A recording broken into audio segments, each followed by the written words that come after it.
Hello, listeners and viewers, and welcome to another Who Corner to Corner podcast. My name is Paul, and I'm here with my good chum, Mr. Jeff, on the other side of the screen. How are you, Jeff, old chum? I'm good, thanks. How are you tonight? Yes.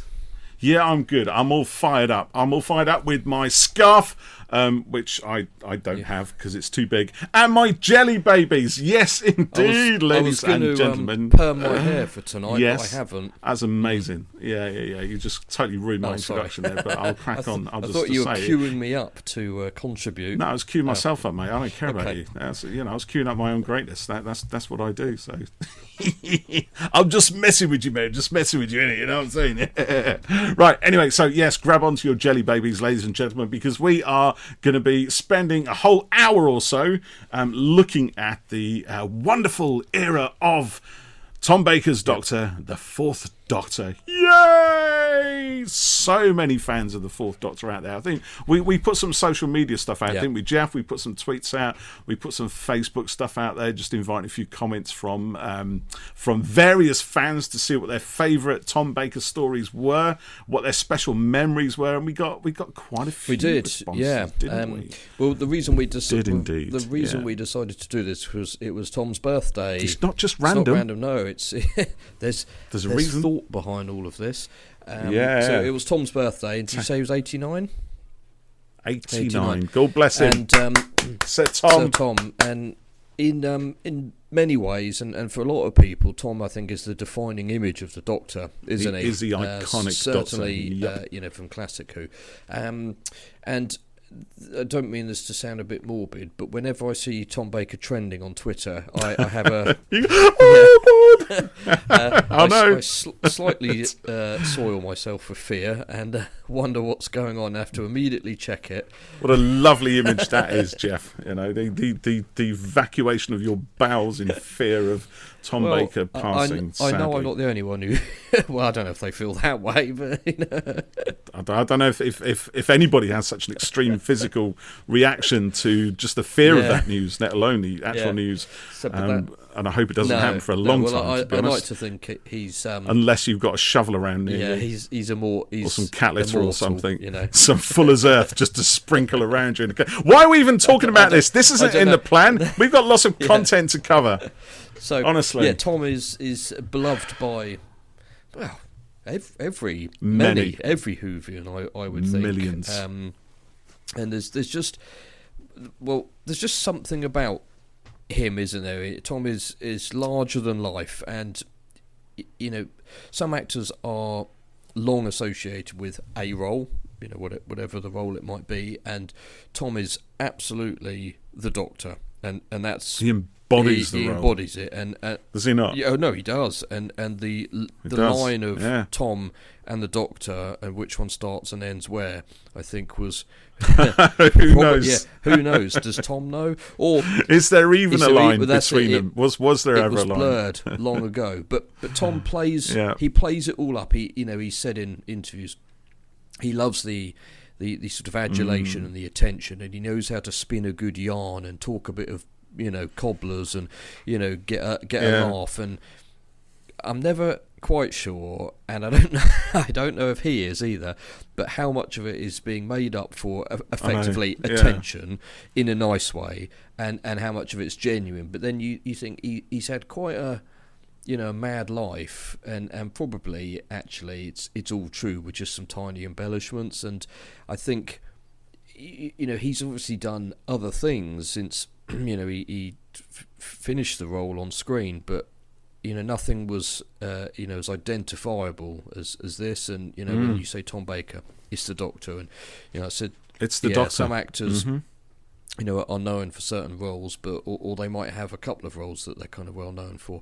But I just think Tom having this identification and an association with the Doctor, and how powerful it is, I think is great, really. And he was just still is, the curly hair, the slight mad twinkle, joy in his eyes as well, and that. You mean slight? Mad. Just it was completely bonkers, and the height of him and the clothes he wore, and even today he just seems kind of sparkly and joyful, and he's looking, you know, he does. He's looking a bit thin now and a bit frail, as is inevitable for his age, but you know, he's still sharp as anything, and you know, witty and, you know, great fun, even if he's perhaps a bit slow on his feet. So, you know, we're very lucky to have, well, we're lucky to have all of the actors that have been involved in the show, I think, but it's particularly like that Tom came back to it, you know, because he didn't want to do Big Finish for a long time, did he? And he kind of he didn't want that. I don't know. He didn't really want to kind of go back to it all, did he? And I think it was quite painful for him actually leaving something that he'd been so close to for so many years.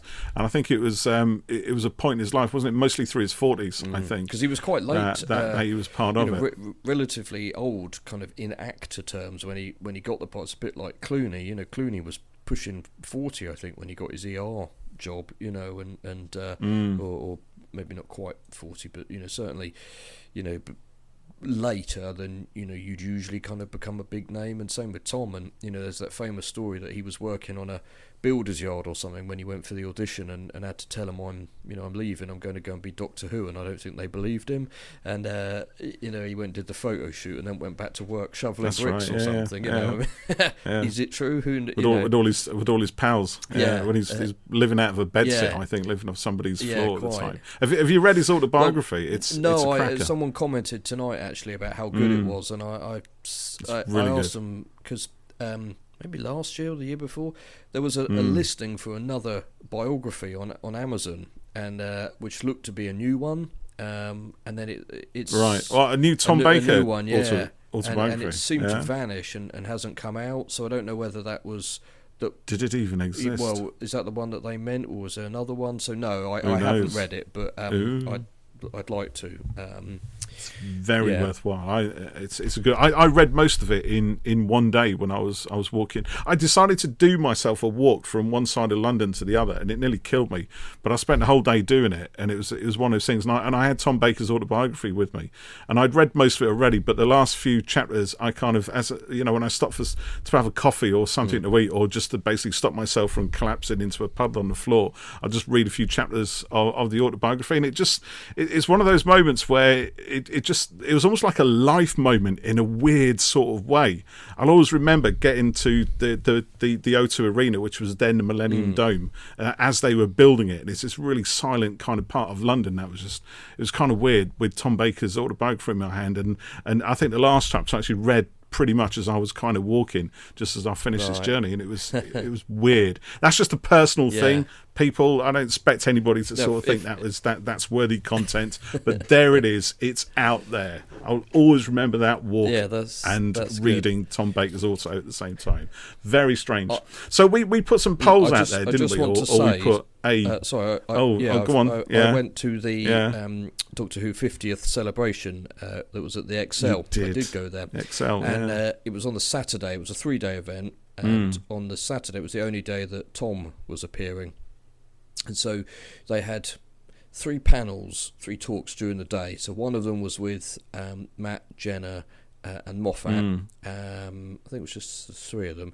Then there was one with Peter, Colin, Sylve, maybe Paul McGann, and Tom on the Saturday. Yeah.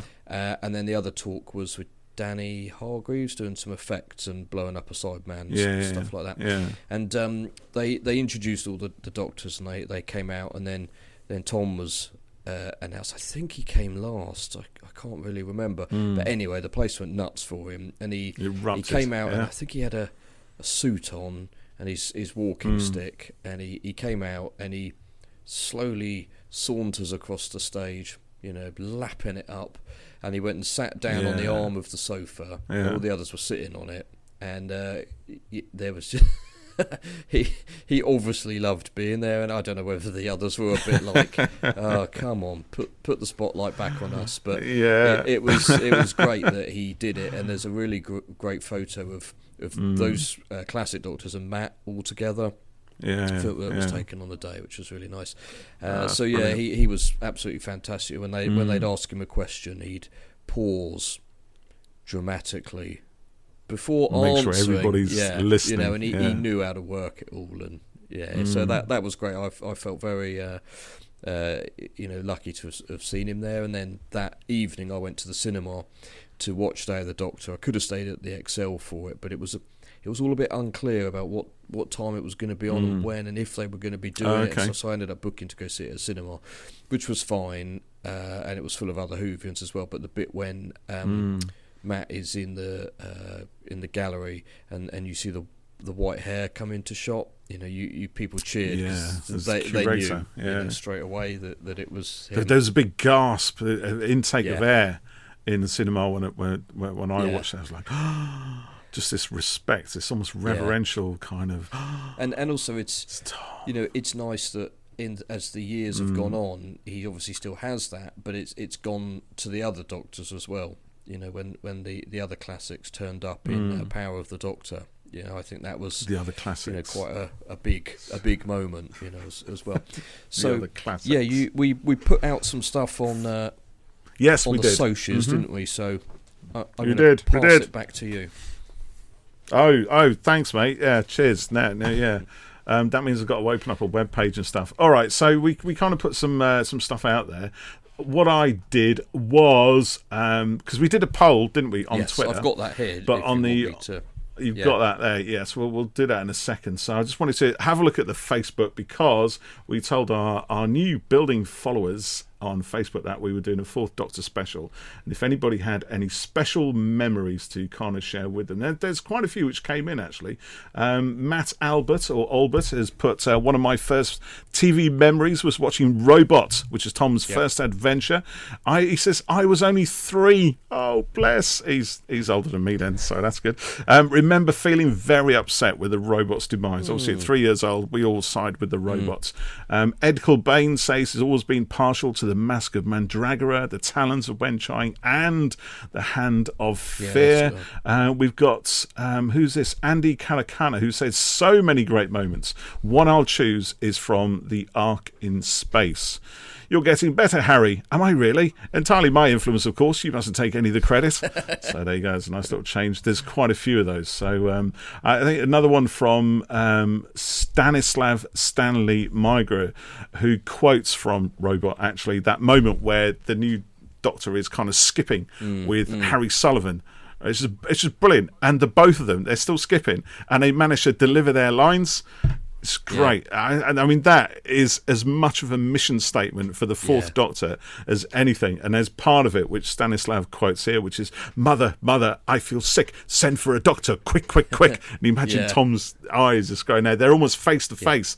Ian Marter and Tom Baker. They must have rehearsed that endlessly to get it looking so good on screen. But a lot of special memories from our FB chums. There's been a few people on Twitter as well who've shared, not specifically about Tom, I must say, because we also did a tweet to say what was your first episode of Doctor Who, but one chap, I can't find it at the moment, but we'll cover this on another episode, I'm sure. But one chap, if you're out there, chap, dial in, say hi chap.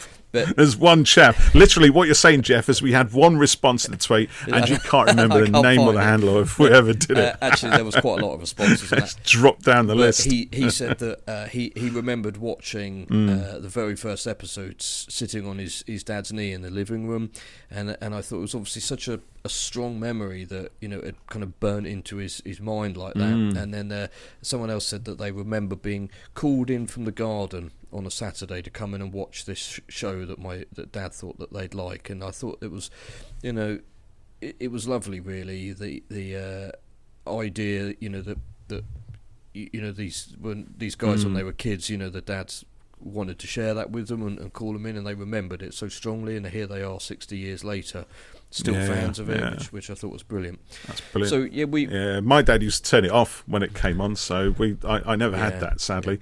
Doctor Who was always a thing I would watch on my own, and actually with Tom Baker stories at the time in the 70s, I didn't really see that many of them. I think, as I've said on the podcast before, they were always around. It was always around. It's just part of the landscape of growing up.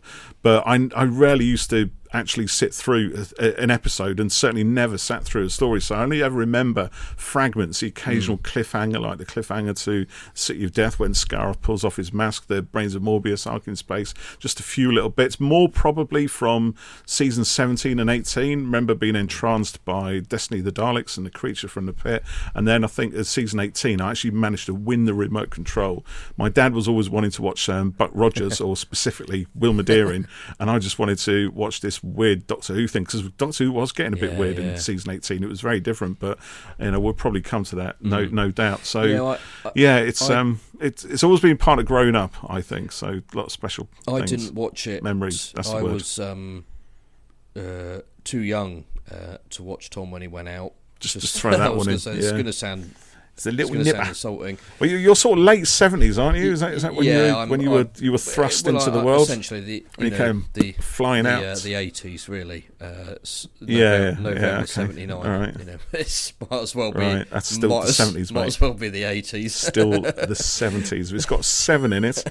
Well, if ABBA were current, it's the 70s. So I didn't see it all then, and as I've said on here before, I really sort of started watching when Sylvester was the Doctor, but I do remember bits of Peter playing cricket, and I kind of remember glimpses of Tom. So there must have been repeats and things like that. So I didn't really watch a lot of Tom stuff until probably really when the show came back in 2005, and I started to kind of go back into things. Right. Then You went through the back catalogue. And as I've also said before, at that time, a lot of the classic DVDs were really quite expensive for sort of what you were getting in terms of it just being one story, so I bought a number, and I had quite a lot of Fourth Doctor stuff, but it's with the collection sets that I'm getting to see a lot more, and it's a bit like with the season 2 collection for the First Doctor, which is actually I've never seen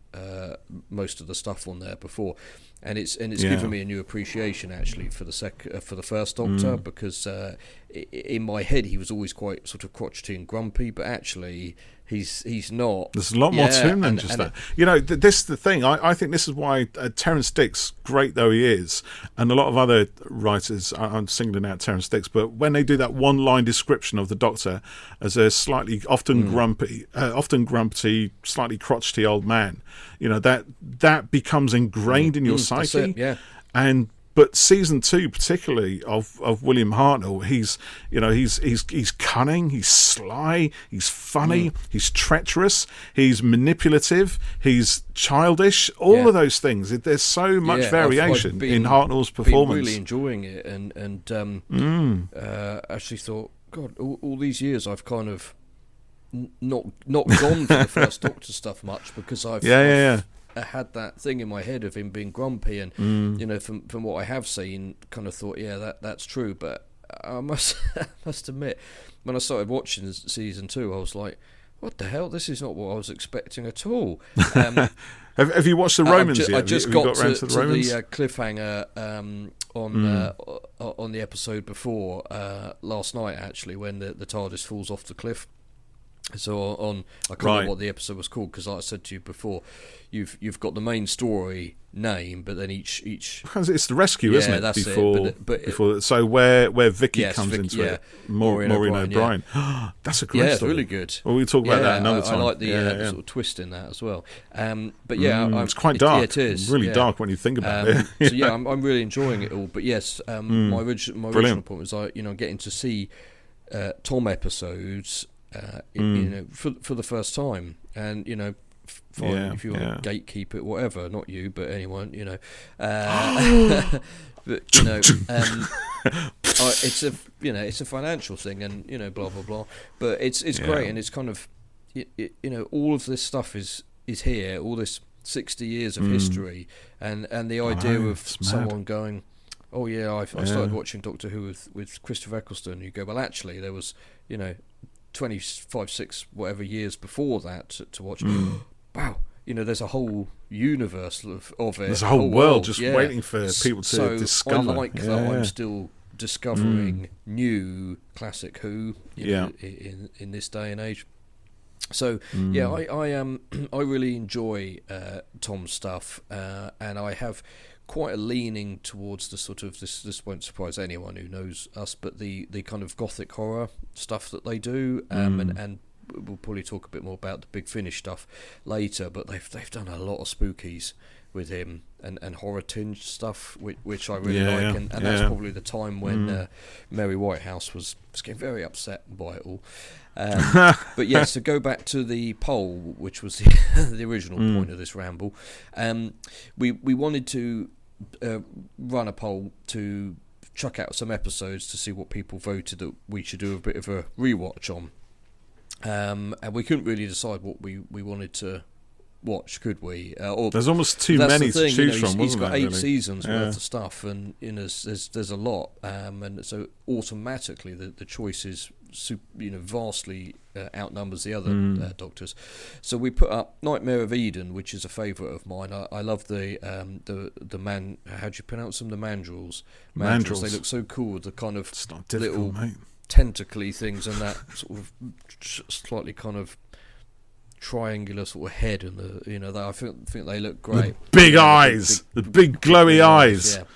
And that's a great story. I really enjoy that one. We put City of Death, which is probably a bit of an obvious choice, and it's a bit of a runaway. It was. One. I think as soon as we put that in, we thought, why would we put that in? Because it's obviously going to win. We shouldn't have put that. It always does. We put Warriors Gate and Sontaran Experiment, and I will say actually that. It's probably the same with most Doctors, actually, but it feels more so with Tom. But there's always a handful of episodes that are their, classic ones, and City of Death and Genesis of the Daleks are Tom's kind of. Those are the sort of go-to for his Doctor. Do you know what I mean? And I do know what you mean. They are brilliant, but like. We didn't want to put Genesis down on this because it's been done to death, and everyone knows it. And we put City of Death, and it's great. But maybe we should have gone for something a bit more less well. Hey, you put the Sontaran Experiment in there, which is kind of a curveball. Well, I like that one. It's really good. But people were quite pleased to see Nightmare of Eden listed, weren't they? And they felt that it absolutely, deserved I think a bit more love. It's if you haven't seen that one, what, Nightmare of Eden? Well, you've seen it, I'm sure. Loads of times, mate. Yeah, I love it. I think it's great. It's sort of it's a bit of a metaphor for drugs, isn't it? In a way, with an allegory for drugs. What's the difference? I don't know. I just thought I'd sound clever. I see. You thought you'd outsmart me, but it didn't work. Yeah. No, exactly. Yeah. So the Doctor, Romana 2, and K9, they end up sort of involved with. It's like 2 spaceships that have kind of fused together or something, isn't it? They've kind of crashed or. Yeah, I love that. Actually, nice bit of little sciencey codswallop going on, which is good. So you did two spaceships materializing out of hyperspace or something in the same place. It's that kind of thing that if we were a bit like World Enough and Time and Dr. Falls for some reason, that ship, right, where one end is near the black hole. Do you know what I mean? It's a bit of a Moffat-y kind of felt like a sort of idea he'd have. Paul's pulling a face that says no. I'm just trying to see it because I'd never thought of that before because. Like you got a black hole and you got this warp thing, but I get it. It's a sci-fi enough idea of astronomical, astrophysical thing that together. It's a neat idea. Yeah, so that's the conceit, isn't it? Is that the Doctor and Romana have to kind of work to free the ships, and it's created areas of instability where the 2 ships are kind of still trying to coexist, where they sort of touch each other, and within those areas of instability, just to kind of make things worse, is this electronic zoo that somebody's kind of brought with them onto one of the spaceships. They lie about it, don't they, and say that it's. Kind of they say there's no danger, there's no possible danger that anything can escape from this thing, and then of course the mandrels from the planet of Eden, which is contained within the doodah, they manage to escape through those areas of instability, and there's a link there to the drugs, which I won't spoil for anyone who hasn't watched it because it's brilliant. And it's a really tight story. That's what I like about it. I'd never seen a Nightmare of Eden. I read the Target novel years ago and remember being really taken with it. And I thought, actually, and I noticed it was written by Bob Baker alone. And Bob Baker always wrote stories with his pal Dave Martin. He wrote they had an argument or something, didn't they? And he... Well, no, I don't think it was an argument as such. I mean, they were working together right through the 70s, and they did loads of things together. They for Doctor Who, they wrote things like Claws of Axos. They wrote the Sontaran Experiment, actually. That was another one of theirs. Hand of Fear, which saw Liz Slade and Sarah Jane sort of leaving. Underworld, I think, did they write that one? I think they did, actually. And then Nightmare. But what had happened, I think, Dave wanted to try writing novels. I think that was his thing. He wanted to do more novel work. And Bob Baker wanted to get more involved in the production side of things, and I think he now or he actually then somehow a few years later obviously went to do stuff with Aardman Studios, the Wallace and Gromit. Is it Aardman? Is it Ard? I think, yeah, those guys anyway. And he wrote those scripts. They're Wrong Trousers and, if you Curse of the Were Rabbit and all that sort of stuff. So yeah, I was sort of transgressing a bit now. So, but I remember thinking, well, actually, maybe Bob Baker should have written a few more on his own, because I love the plot line of the story. I think it's, everything in it just makes really nice sense. There's a nice bit of sciencey stuff, which I like. That's always going to get me interested, and it's central to the story. It contributes to the story in a really good way, and there's a good old runaround between them as well. The story goes from beginning to an end, and it kind of raises the sort of tension. And I must admit though, when I finally got around to watching it, I was a little bit taken back by how cheap it looked, which is it almost seemed, and actually not partly that, but also partly the performances as well. Like the guy who plays Trist, I can't remember what the actor's name is now, but he must have the most dodgy accent in the whole lexicon of dodgy accents. I don't know what it's trying to be, and there is this element which kind of runs through season 17 of that sort of that kind of comedic element, which I sort of like, but there are times when it seems to run a little bit off the rails. And with the accents, it certainly goes into that territory. But the story itself, I think, is absolutely sound. I think it's great. It must have been difficult. I mean, season 17 always came in for a lot of abuse when I was sort of growing up in the 80s, and I was told by various gatekeepers older than me that nobody liked season 17, and it actually wasn't allowed. You weren't allowed to enjoy the Horns of Nimon or Nightmare of Eden or any of that stuff. And Destiny the Daleks even was a bit of a fence setter. But City of Death, of course, yeah, that's an undisputed classic. Everybody's allowed to like that. In fact, if you don't like it, then there's something wrong with you. You're freaking weird, frankly. But I think we need more love for Nightmare and Horns of Nimon and Creature from the Pit. It was interesting with the poll comments. So Michael Reed, who's at Michael_Reed, says, "I've never seen Nightmare. That gets my vote." Brilliant. There you go. That's a good one to start with. We had Punished Star Wars fan, who's at Punished Jake 2, had to vote for City, but Eden is very underrated and misunderstood. Totally agree. Yeah. What you just said there about City of Death was interesting. So Living Life Naked, who's at Paul Nude is Best, which is a great username, says City of Death will win this, though it isn't that good. And then he's put a shocked interesting shock and then horror. He says, but it's written by. Is it that? He says it's written by Douglas Adams, so it must be good, right? Tom is becoming Tom, believing he's bigger than the show. Show is becoming slapstick. Julian Glover's always reliable, but Warriors Gate is much more engaging. So that's quite interesting because, like I said, City of Death is great, but it's kind of a classic Fourth Doctor go-to episode in my view. But what you just said there, where people back then were like, "Oh, you can't like season 17 unless City of Death," maybe it's because it was a Douglas Adams thing. It was. There's huge respect for Douglas Adams. And there are I mean, City of Death, it is a very sparkly, joyous script, and I do love it. I do enjoy it, but that doesn't mean to say I don't enjoy the other ones in that season. I mean, I'll tell you for what, I remember, and again, another one I came to from the books. I remember reading The Horns of Nimon, which is a tiny book. It's really, really slim. And not actually thinking anything of it particularly. And I remember reading loads of stuff in Doctor Who magazine of the 80s and all the Peter Haining books and various other fanzines and things. And it was like Horns of Nimon was treated horribly by the fans. You know, it had no respect. It was a pantomime. It was a complete piss take of all the greatness that Doctor Who used to be. Look how far it's fallen with the Horns of Nimon. It was regarded as the absolute nadir. And I used to think that was the truth when I was a kid. So I didn't ever really want to watch it. I only got the novelisation of it because I thought I just needed the complete set. And I don't really remember much about the story. It just seemed to be a bit of a runaround.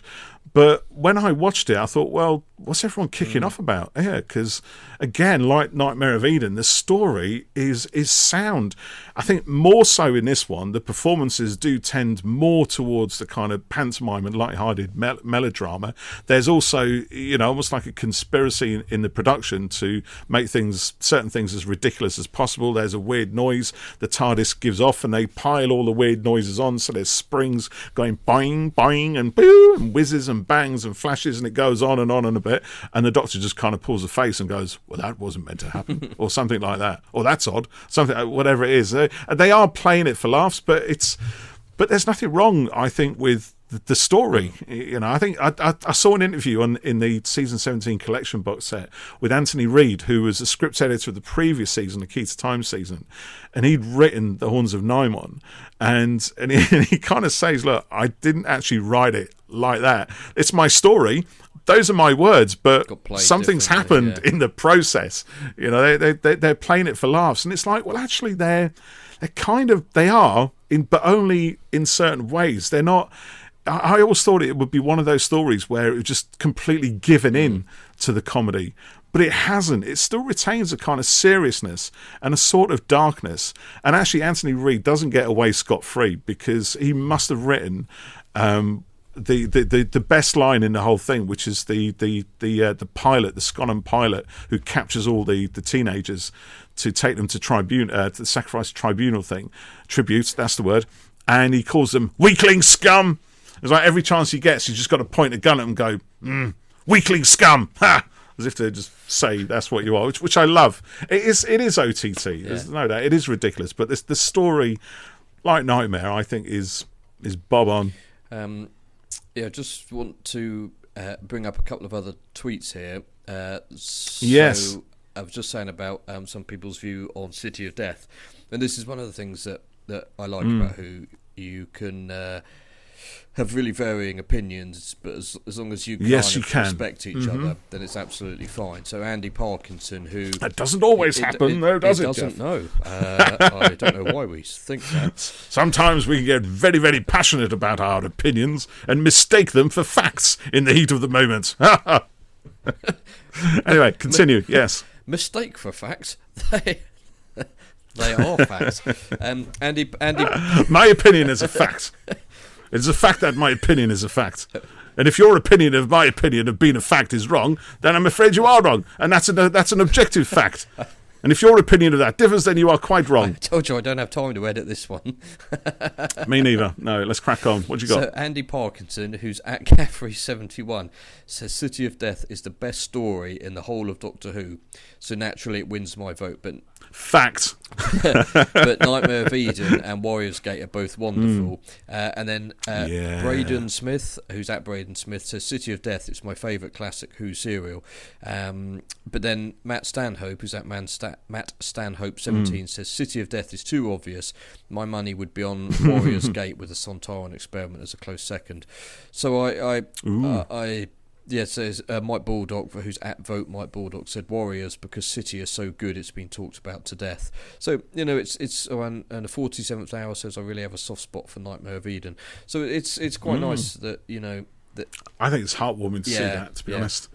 So if you're listening and you haven't checked out Nightmare of Eden, go do it. It's great. Yeah. So City of Death, what do you reckon? Do you like it? Yeah. Is it one of your faves? It's brilliant. You've talked before about your nightmare when Scarth's real face is and the face reveal and he's just got a sort of green spaghetti head, and it's great. I love that they were on location there in Paris, and Tom and it's quite joyous, isn't it? There's a really nice feel to it, and the Dudley Simpson's music, I think, is brilliant.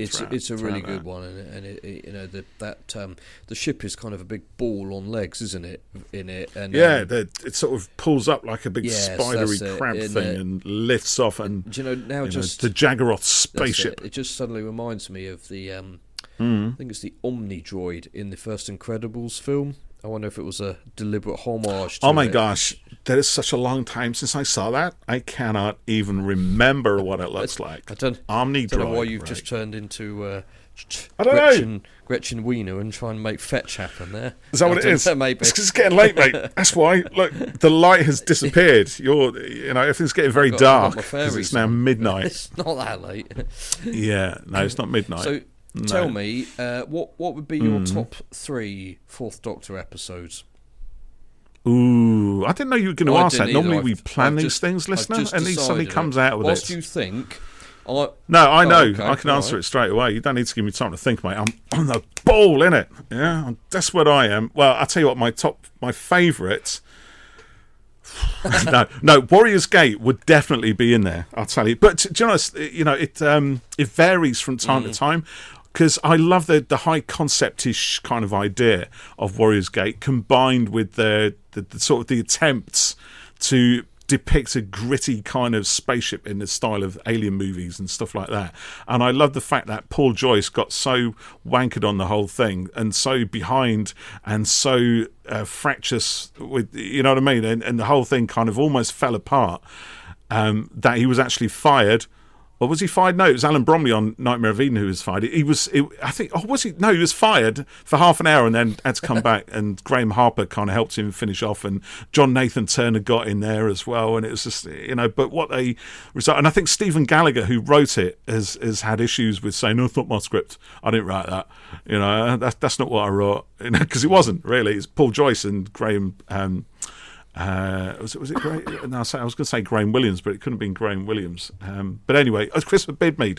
That was it. It's Bidmead and Joyce who kind of rewrote Gallagher's script, and I love all that. But what they produce between the three of them in whatever ways is unique in the entirety of Doctor Who. I think there is no other story quite like Warrior's Gate. It's sort of like Midnight. There is nothing else like it. So I really do like that. On the other hand, I think Horror of Fang Rock has got to be one of my all-time favourites. It's a masterclass in very, very tight plotting and tension, and it is just a brilliantly written story with a watertight plot. It is just astonishingly good. It's Terrance Dicks writing at the absolute height of his powers. So that would be in my top 3. I also, and then it would kind of fall down. So I've got things like, Legopolis, which I love massively. But then you've got Genesis of the Daleks, which I also like. And then you've got things like actually Robots of Death, which is another watertight plot. I love it. So this is where it's really difficult to find a top 3 somewhere. But I think, I'm not sure City of Death would be in my top 3. It would be in my top 6 or 7. It'd be in my top 10 somewhere, possibly. And so would Pyramids of Mars, actually, which is often a classic, great one. I kind of a bit disappointed with that as well. I think it's good up to maybe part 4, then it all gets a bit kind of standard. But again, the premise, the world building, the idea of the Siren, the Sirens on Mars fighting amongst themselves in, sort of, and that becoming ingrained within Egyptian mythology. I love the idea of that, and I would love to see that in the new series. It would be brilliant. We get Gabriel Wolfe as the voice of Sutekh. So, there's so much good stuff within Tom Baker's era. Even towards, there's always this sort of dichotomy in that period of time where you hear about the Philip Hinchcliffe, Robert Holmes era being part of a golden age, and I can see why that is. And the second half, the Williams era, where it becomes a little bit more jokey, a little bit lighter, and Tom's kind of, brutalising the directors and having his way with everything and just dominating the whole proceedings. And then you get the sort of book, the J&T era, season 18 at the end, which is so different from all the rest of it in terms of its tone and its style and everything else. But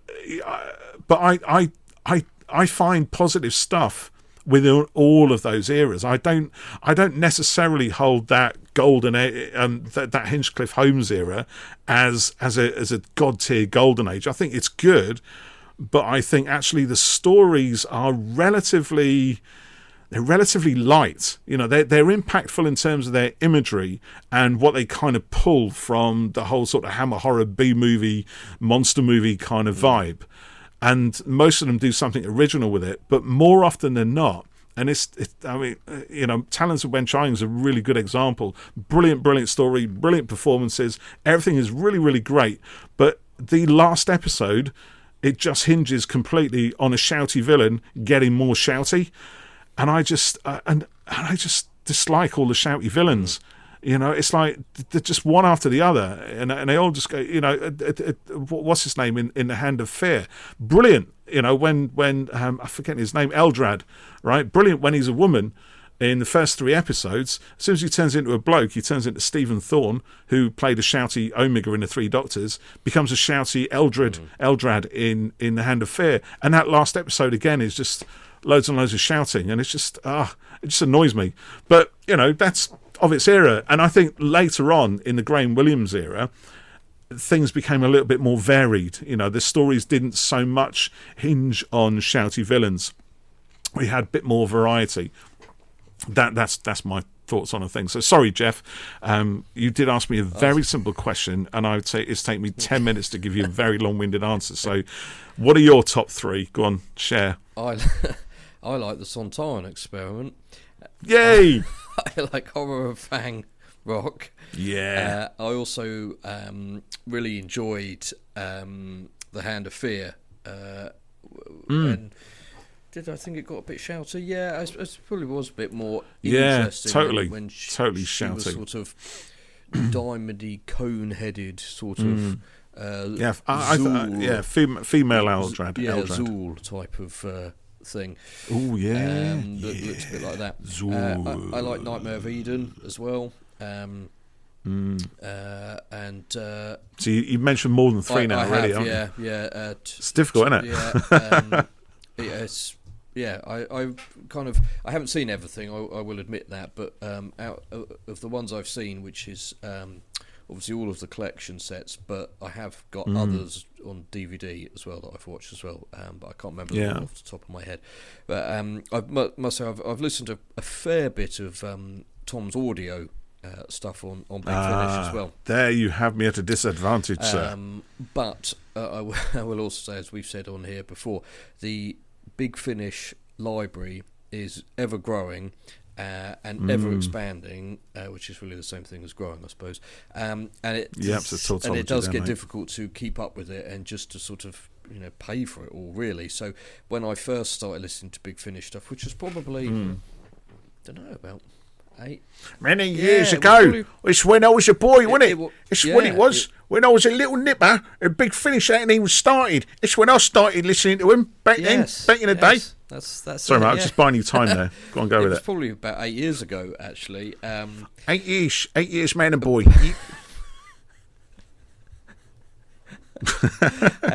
Go on, just go. I'm trying. Go on. So I have mentioned. My old lady, she's trying and all. Tries me every bleeding day, I tell you. Every bleeding day. Go on. Right. Go on. Carry on. A couple of them that I've really liked, and I have mentioned these before, but I'm going to mention them again. So The Haunting of Malkin Place was a really good one, which I listened to on a train. It was a little bit scary. You like the scary ones, don't you? The Doctor and Romana hear about a seance and a medium. And he doesn't believe it. Is it with the Ouija board and stuff like that, or is it holding hands in a darkened room? It's that type. Is anybody there? And it ends up it with quite a unsettling cliffhanger Shouldn't have done that. on the first first episode, I think it is. The Silent Scream was also good. That was a kind of golden Hollywood type set, you know, at the time when the silent films were giving away to the talkies and stuff, and people sort of losing their voices. So that was good. And then there was another one called Labyrinth of Buddha Castle, which was sort of a riff on like Dracula type stuff. A little bit. Oh, okay. So anyway, I could go on. I can hear you tapping your hands there, but there was a lot of really good stuff. The English Way of Death was good fun. I like that actually. That's based on the book, isn't it? That's a past Doctor Adventure book, which I have up there somewhere. It came out with Romance of Crime at the same time, which I think is that's another good one actually.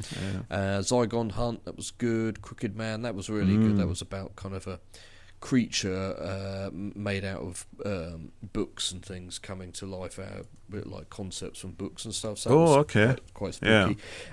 But yeah, they've done a whole load more recently with Tom, and he's recorded years worth of stuff still to come. So I must kind of get back into his things. He tends not to do to carry on there. He tends not to do these box sets like they do with the Eighth Doctor and things like Stranded or Dark Eyes. He will do more kind of two story releases at a time, you know, so they're kind of standalone or very loosely connected. So I think it's a little bit easier to kind of get into it in a way than needing to look at it and go, oh god, I've got to buy what effectively amounts to 16 discs. Remortgaged, again. Exactly, yeah. So I've really enjoyed the Big Finish audios with him. Maybe we should. We do need to do a Big Finish audio special again at some point. Maybe we can another one. Have a Maybe we've got to spend money, Jeff. I can lend you the discs. So, did you have any other comments on the Facebook page? We do, yes. There's a really good one here actually from John Cole, who says, I was born the year Tom took over, so I don't remember the first few years, but I would have seen many stories with my parents as there were not as many channels to choose from back then. This is true. We only had 3. I guess. The first story I remember watching is Keeper of Traken, the Rotting Master. Always stuck out in my mind for better or worse. Favourite stories are Robots of Death, Pyramids of Mars, but will pretty much watch any Fourth Doctor episodes. He embodies the Doctor as the definitive version as far as I'm concerned. Sure, I say the 5th is my Doctor, but that's because by then I was old enough to understand it. But I'll always put Tom at the top of the list. I think that sort of reflects in a way what you were saying about Tom being the iconic silhouette of the Doctor. You still see it for a generation. In other things now. You know, The Simpsons often, well, not often, but have on occasion had a kind of Fourth Doctor looking kind of Doctor character in it, you know, with the hat and the scarf and things. And I was watching, what's it called, The Midnight Club or something? It was on Netflix, and it was supposed to be supposed to have the most jump scares ever in a series.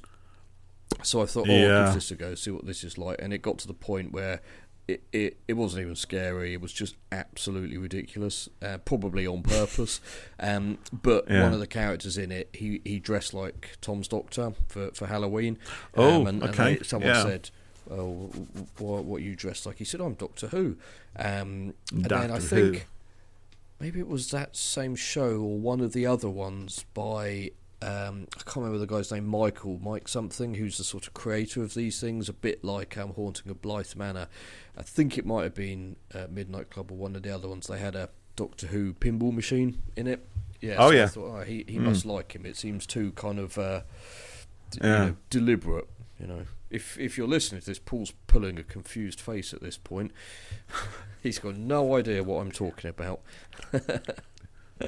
No, that's quite right, Jeff. Of course I do. I know everything. That's all right, mate. You're allowed to run off a bit. If you can let me run off, I'm more than happy to oblige for you to do the same, my friend. I'll just keep mine on topic, though. I think that's the difference. Yeah, well, it was related. It was talking about the of course it was, pop culture prevalence. When I listen back to the recording, I'll pick it out and go, That's what it was. And I missed it when he actually told me Google about it. and you'll see what I'm talking about. Life's too short. Oh dear. No, do you know what I mean? The Fourth Doctor's era is. Do you know what? I'm pretty sure I've probably said this on a podcast as well, right? But I did a rewatch of all John Pertwee stories, who again was a very strong Doctor. I mean, those first three Doctors, Hartnell, Troughton, John Pertwee, for the whole generation of people who grew up, when they were 5 or 6 when Hartnell started and became teenagers into the 70s, and then had sort of Tom Baker, but their childhoods would always be those first three Doctors. And when you watch them, you can kind of see why. And I did that whole thing where I watched all of Hartnell's, and then I watched all of Troughton's, and then I watched all of Pertwee's. I didn't do it all in one go, but there's a bit of time in between. But after I did Pertwee's, and I got to the end of it, I felt genuinely gutted that he was regenerating. And when Tom Baker took over the first few moments of Robot, that story, the giant robot, and starts being an absolute buffoon, disappearing at the TARDIS, coming back out dressed as a Pierrot, as a Viking, and God knows what else. And it's just, I just remember thinking, and this is the thing, right? Because I only watched this relatively recently, so it's not like Tom Baker being the Doctor is a surprise, but because I spent so much time with the third Doctor, who was, who ended in such an emotional moment, to have it almost like ripped away and replaced by this guy acting a literal clown. Somehow, I don't know, it's weird. It sort of felt weirdly disrespectful almost, and I actually felt quite angry, knowing that Tom Baker was still going to be a great Doctor, because obviously I've seen them all and read all and everything else, but it's different. It reminds me, it's very difficult sometimes when a Doctor regenerates. You can get emotionally attached and invested in one Doctor, and when they're taken away, you feel that loss. And for them to be just replaced, it's difficult. And that was the first time I'd really seen it. Sorry, mate. I just wanted to, that was the first time I'd really experienced that. No, but you're right. And also, I think, even looking at it now, John's Doctor is so kind of, suave is such an overused word, but he's so kind of confident and self-assured, and they all are really, but Tom's Doctor is kind of bonkers really, and probably a deliberate difference to what came before with John. But it's quite a jarring change, and I'd say like the modern Doctors, there's probably not been that big a kind of tonal shift in them, except maybe with Capaldi, because he was really grumpy to start with, but possibly even that was sort of fairly, it wasn't as big as kind of 3 to 4, it's kind of tempered towards the end, wasn't it? I think. But it is difficult when any Doctor regenerates, but particularly the one that you've become attached to. We said it before. I found it was really difficult when Jodie regenerated recently, and it still doesn't sort of, obviously I know that it's happened, but it didn't make it any easier that it's finished. And I think if you were a big fan of Tom's Doctor, and he'd regenerated, and that was it, he was kind of done with the show, if you were still following the show and he came back for Big Finish, it must have been wonderful. It was a bit, a bit really like Chris Eccleston coming back. That was sort of not expected to ever happen in any capacity, and then he did, and I must admit, when they announced that, I thought, God, that is fantastic, to quote the Doctor. But do you know what I mean? You do get attached to the I love all the Doctors, but there's some that have a favourite connection, and when they go, it's a weird thing, isn't it? I don't think any other show kind of quite does anything like this, and but they do get to live on eventually. Talking of endings, then, so what do you think of Tom Baker's finale then, Legopolis, and that maybe that whole kind of build up? Have you seen it? Have you watched I have, and phew. Because he's up on the. That could have gone very differently. He's up on top of the. It's like on a the telescope, the Pharos. Yeah, it's I was since it's got a name, isn't it? I can't remember. And he's with the Master, isn't he? Fighting the Master, and I remember thinking there's some really early green screen stuff in there, or developed from the Third Doctor's era. Yeah, I enjoyed that one as well. What's the is it Vale Yard in that one? The white kind of mummy sort of looking. The Watcher. That's it. The Vale Yard's the Watcher. Black attired character, isn't it? Yeah, because that was sort of never really explained, was it? But it kind of does it. Well, no, it was kind of fudged. It was at the end. The Watcher kind of melds into the Doctor's body. And it's quite interesting how they did that, actually, from a technical point of view. But that's not really what we're talking about here. It's all right. Yeah, we can talk technical stuff. I wonder.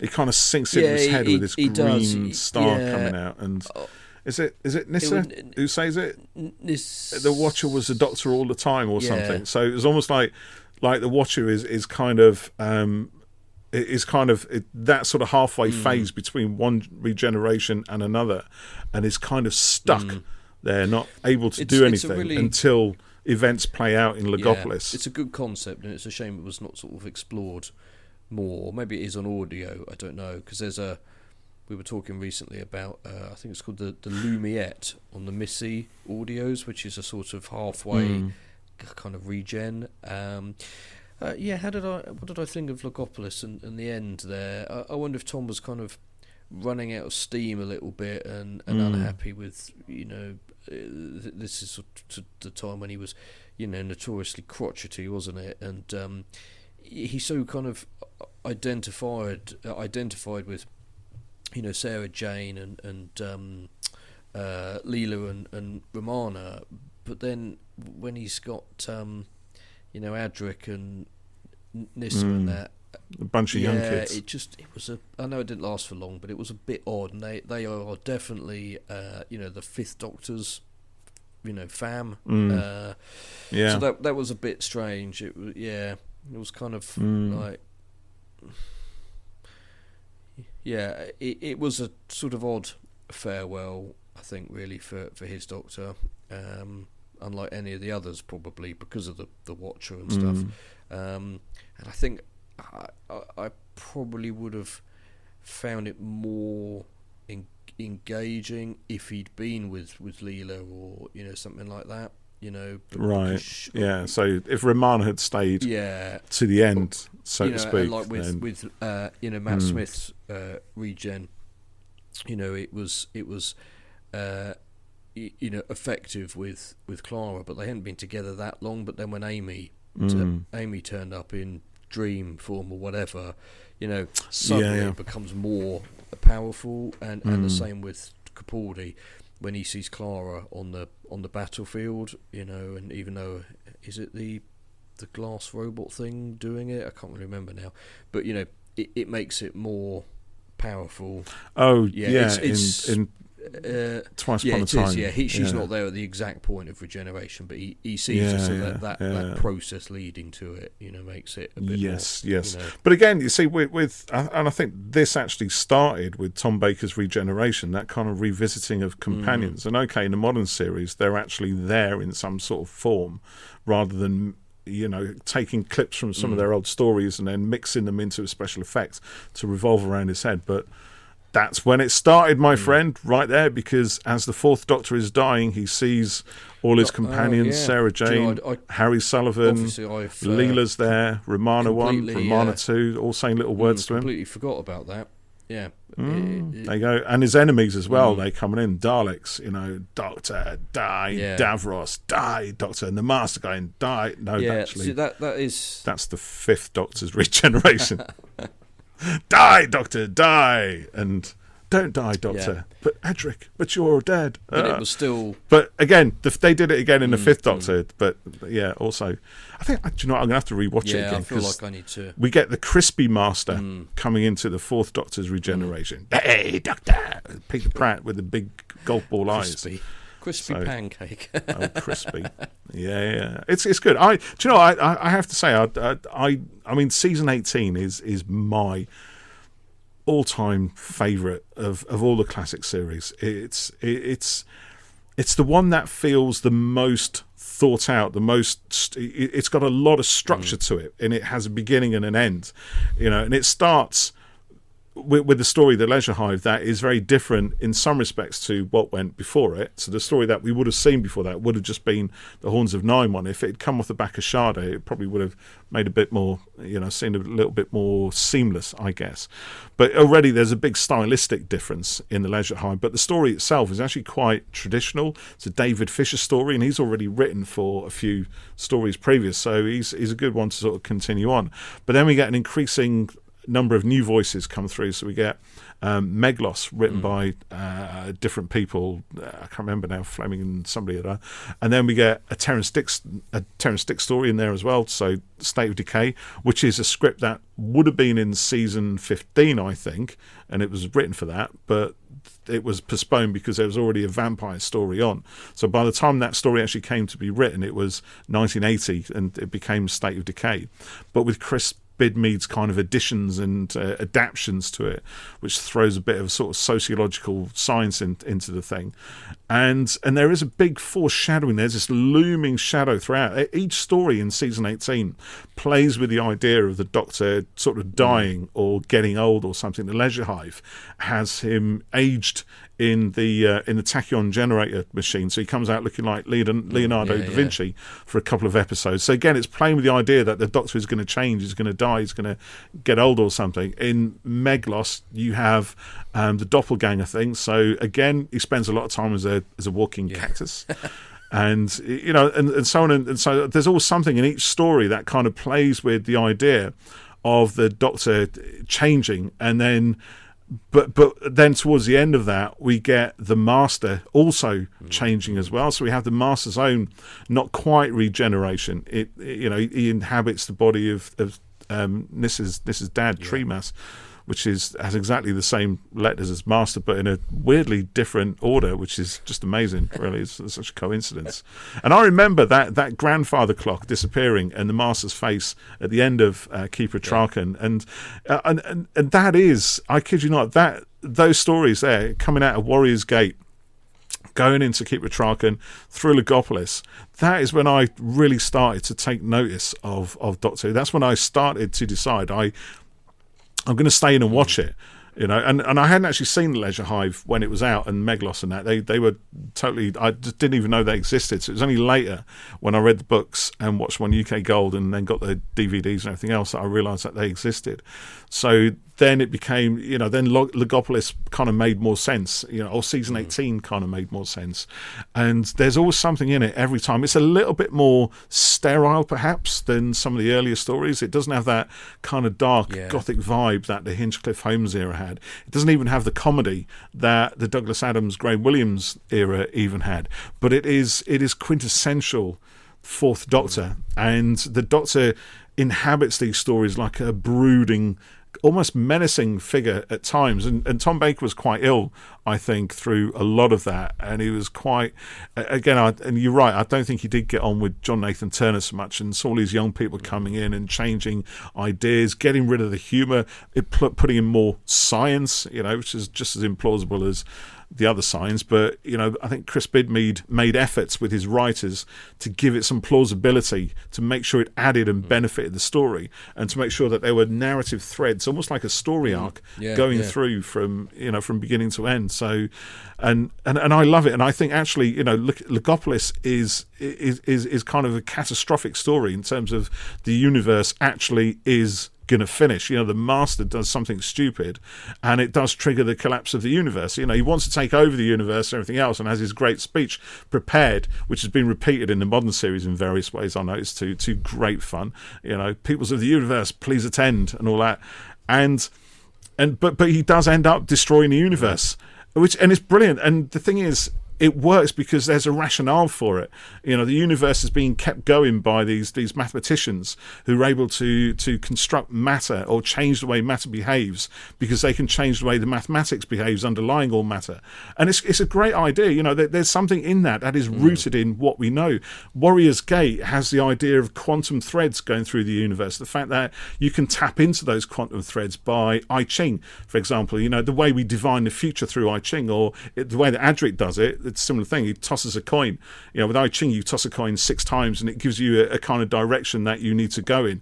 And the idea for that, the science behind it, if you like, is that it taps into sort of quantum threads, the nature of the universe, which, as it turns out, is being manipulated or changed or kept going by these guys, sort of muttering mathematical computations. What do they call it? Block computational mathematics, something like that. I forget what it is now. It's even able to change the way the TARDIS exterior behaves. It shrinks it. The Master throws a jinx into the maths, and TARDIS shrinks. So the idea of playing around with maths, and you play around with the structure of the universe, I love it. I think it's absolutely brilliant. And I remember just getting really taken by that idea and just getting really into the kind of idea of physics and, astrophysics and entropy and thermodynamics and all kinds of stuff. And when I read The Leisure Hive, the first time I encountered The Leisure Hive was when I read it as a novel later on. And I read all that shit about tachyons and things. I was like, oh man, this is brilliant. I love it. It was all theoretical stuff. But the one thing I'll close on, because season 17, as I said before, always gets a lot of stick because it's too comedic or whatever. But there's an awful lot of science in that as well. And it's just as bonkers or just as credible, depending what your viewpoint is, as the science in season 18. Douglas Adams was a big one for high concepts. And he obviously encouraged that through a lot of his writers. David Fisher, who wrote The Creature in the Pit, that idea of, it starts off a simple idea of having a creature that is, that grew up in a... depending on sort of chlorophyll and plant life and something else, and a planet that is rich in metal, and the two kind of and then you get that whole weird thing about spinning a web around a neutron star and weaponizing it, and that's high concept, fantastical, sciencey stuff. But season 17 and 18 are different only in tone. The production, the tone meeting for one of them, well, there wasn't one, right? But they decided to go just to treat everything as a bit of a laugh, a bit jokey, and that's all right. But if they'd had if they decided on a slightly darker tone, they could have done that without changing any of the scripts, without changing a single line, and it could have been more like season 17. It's just in that difference in the production or the approach to production, But the concepts are still there; they're still strong throughout those last 2 seasons, and that's what I hang on to. I know you and I have sort of gone on about the science of Doctor Who, and it is fantastical and mostly made up, but there within those 2 seasons, and particularly in season 18, they made efforts to make it credible and to make it matter to the story. And that, for me, is why I really started to become a fan of Doctor Who. When Castrovalva picked up with Peter Davison, and it run with this, it took an Isha lithograph of, and that idea of running upstairs and in an endless kind of loop and sort of playing with spatial geometry and stuff like that. I loved it. I really got off on the science. I kid you not. It was great. I don't care about anything else. It's like, but I was into sci-fi, right? I love fantasy type stuff, but the actual science in science fiction, I've always enjoyed. And unless people make a real arse of it, kill the moon. Sorry, don't know where that came from. See that coming.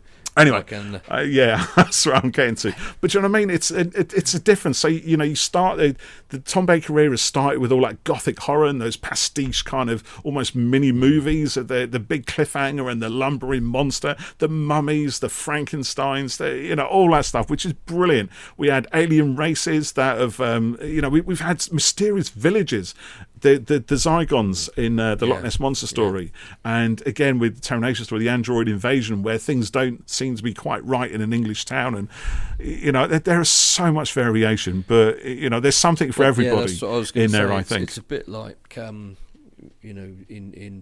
theme anyway, but like Marvel stuff. When we've had our podcast for that, someone might like a World War II things, so like Captain America stuff, or the spy thrillers that they evolved into, or the kind of Norse god fantasy thing of Thor, which is completely different. But then you might not like Moon Knight, the sort of horror aspect of it might not appeal, but that's part of it. It's this stuff that can appeal to everyone. There should be something for everyone, and with Who, every era has its own different feel to it, and certainly within Tom's, lots of kind of mini eras. It goes through different eras. stages within itself, doesn't it? I like the kind of gothic horror ones, and you like the more kind of science heavy over fiction. Yeah. But it doesn't mean to say that one is necessarily better than the other. It's just this is just what I prefer, and that's what you prefer, and they're as good as each other, and they're great, and it's great that we have these stories to go back and enjoy time again, and more, more Fourth Doctor stuff, and there's more, all the time. Which is great. Well, this has been a lot of fun talking about Tom and his Doctor tonight. Maybe we could have just carried on doing this. Maybe we can start talking about an entire era to put it into an hour or so of audio time doesn't quite seem to do justice. But I think we've covered most. Well, maybe we can look at the other Doctors in time. Do an overview. Do a sort of a little retrospective. Retrospective. I like that. That's a good word. It's got lots of syllables. We should definitely do that. Will it fit on a thumbnail? Makes us look clever then. Because we've got some more Third Doctor stuff coming out soon on the collection, haven't we? So that came out today, didn't it? It was announced at 3:03. Yeah, pre-ordered that. So or 3:33. Yeah, 3:03. Then he had the other one at 3:33. The normal type one at 3:33. 3:33. Yeah. So very much looking forward to that. So perhaps that's something we can do throughout the year. Retrospectives. Yeah. We'll do that. Well, nice one, Jeff. Well, thank you for listening, everyone, and watching if you're on doing YouTube, that on, if you're watching us, YouTubby, as my son calls it. Does he? Oh, that's so sweet. YouTubby. YouTubby. Dad, are we watching YouTubby tonight? So he doesn't speak like that, does he? He's not American, no. You didn't steal a child from the United States. No, I certainly did not do that. And if anybody says he did, he didn't. Ever. That wasn't him. That was somebody else. Shh. Right. Anyway, before we get ourselves banged up in prison, and then there's no more podcast. So that'd be awful. We could do it from inside jail. That'd be amazing, wouldn't it? If they'd allow it. Yeah. Right. They wouldn't. Right. Thank you, everyone, and we will see you next time on Who Corner to Corner podcast. See you next time. Bye for now.